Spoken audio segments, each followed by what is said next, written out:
Hello everyone, welcome back to Ceylon சமையல். Ceylon சமையலில் இன்றைக்கி அம்பரங்காயை வச்சு ஒரு தோசை தான் செய்ய போகிறோம். அம்பரங்காய் தோசை செய்ய போகிறோம். நீங்கள் இதுக்கு என்ன பேர் சொல்லுவீங்க அப்படின்னு சொல்லி மறக்காமல் கமெண்ட்டில் சொல்லுங்கள். நீங்கள் இப்போ தான் எங்களோட சேனல் ஃபஸ்ட் டைம் பார்க்குற அப்படின்னு சொன்னால் மறக்காமல் சிலோன் சமையலுக்கு சப்ஸ்கிரைப் பண்ணி வச்சுக்கோங்க. வாங்க இப்போ எப்படி செய்கிறேன்னு பார்ப்போம். முதல்ல இதுக்கு நல்ல பெரிய சைஸ் அம்பரங்காவாக பார்த்து எடுத்துக்கோங்க. இதை வந்து 4 இல்லாட்டி 2 கட் பண்ணி இது மாதிரி கேரப்பால் ஃபுல்லாகவே சின்ன சின்ன துளைகளிட்டு எடுத்துக்கோங்க. இப்போ இதை வந்து ஒரு பெரிய சைஸ் தாச்சி எடுத்து அதில் எல்லாத்தையும் சேர்த்திக்கோங்க. நான் வந்து ஒரு 10 அம்பரங்காய் மாதிரி சேர்த்திக்கிறேன். நீங்கள் ஒரு 10 அம்பரங்காய் சேர்க்குற அப்படின்னு சொன்னால் இதுக்கு வந்து 1 கிலோ சீனி சேர்க்கணும்.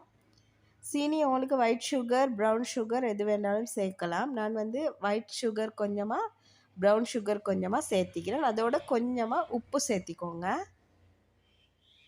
இப்போ இதில் வந்து கொஞ்சம் தண்ணியும் சேர்த்திக்கோங்க. ஒரு 1/2 கப் தண்ணி மாதிரி சேர்த்திக்கோங்க. ஃபுல்லாக சேர்த்திட்டு இதில் நான் இப்போ ப்ரௌன் சுகரும் சேர்த்து இது அப்படியே வைக்க போகிறோம். பாருங்கள், அடுப்பு ஆன் பண்ணி இதை இப்படி வச்சு எடுத்துக்கோங்க. உங்களுக்கு வந்து இது நல்ல ஒரு கலர் வரணும் அப்படின்னு சொன்னால் கொஞ்சமாக சுண்ணாம்பு சேர்த்திக்கொள்ளலும். அது வந்து ஆப்ஷனல் தான், நல்ல ஒரு கலருக்காக சேர்த்திக்கொள்வோம். இந்த ரெசிபியை உங்களுக்கு மாங்காயை வச்சு அடுத்தது நெல்லிக்காயை வச்செல்லாம் செய்யலாம். நீங்களும் ஒரு முறை இது மாதிரி ட்ரை பண்ணி பாருங்கள்.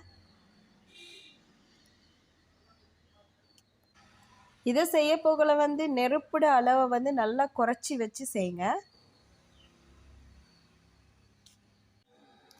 நீங்கள் சிலோன் சமையலுக்கு புதுசு அப்படின்னு சொன்னால் நீங்கள் மறக்காமல் சப்ஸ்கிரைப் பண்ணி வச்சுக்கொள்ளுங்க.